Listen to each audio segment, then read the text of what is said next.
everybody else, that means you and me, should labor to enrich that tiny minority. That's the ultimate philosophy of human hierarchy. That's capitalism. Most of us are losers under capitalism. Practically everybody here is a loser under capitalism. Yeah.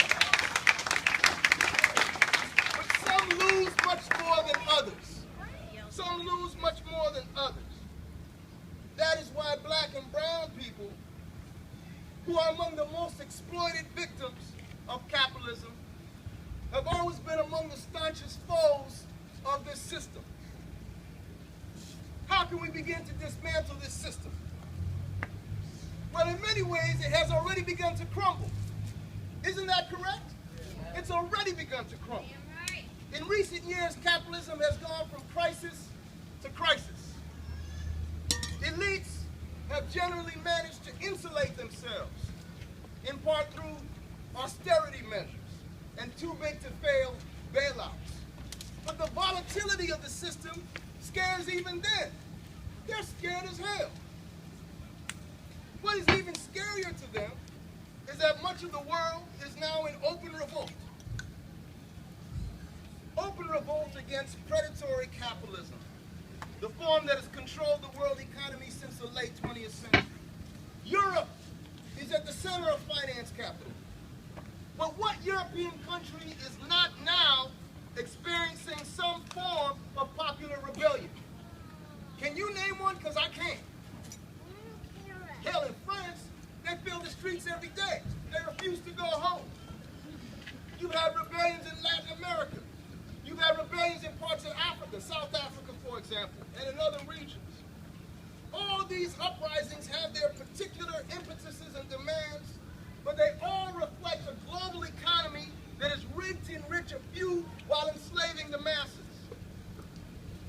Now, the problem is that in predominantly white societies, much of the anti-capitalist rage of the working class is channeled toward immigrants and racial and ethnic minorities. You see that right here in America, don't you? Mm-hmm. A large segment of white folks here in the U.S. have chosen to express their economic and social anxiety by supporting Trump, the neo-fascist. There will always be a segment of white America that is overtly, irredeemably racist. Forget about them. They're not worth your time.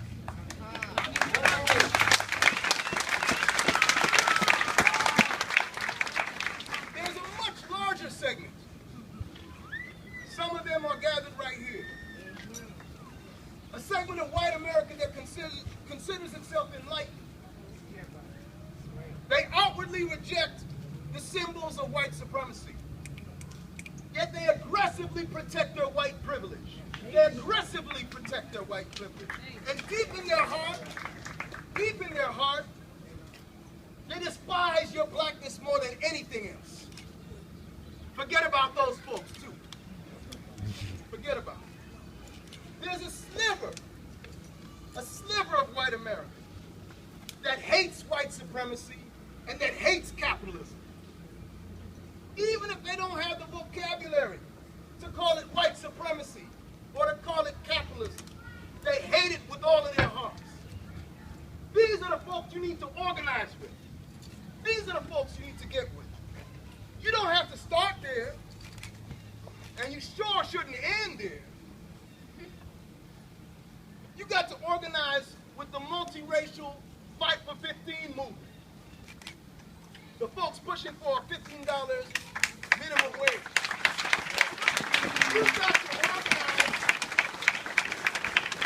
You've got to organize with Idle No More. You've got to organize with class-conscious workers and radical intellectuals. You've got to organize with the undocumented. You've got to organize with the radical trans people. You know I say radical trans people because there's some bougie trans people too, right? You've got to build a poor people's movement, a colonized people's movement. We've got to build a grassroots anti-racist movement to defeat capitalism altogether. And it's not going to happen at the ballot box.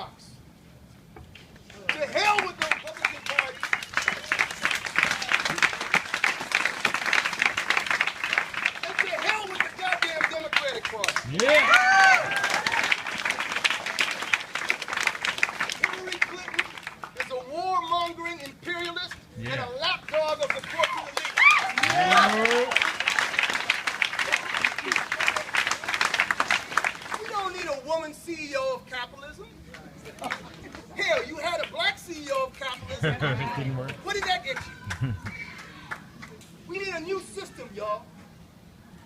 A system that values life. A system that protects the planet. We need to start over.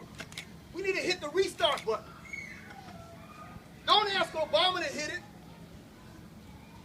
Don't ask Hillary to hit it. Hell, if you ask her to hit the button, you might end up with a mushroom cloud. What we need is people power. This is what they used to call self-organization or self-activity. We can call it self-determination. What it means is that we don't need elites or experts to run our movements. We ordinary people have the capacity to launch a successful revolution from below. Yes, we do. Yes, we do. Yes, we do.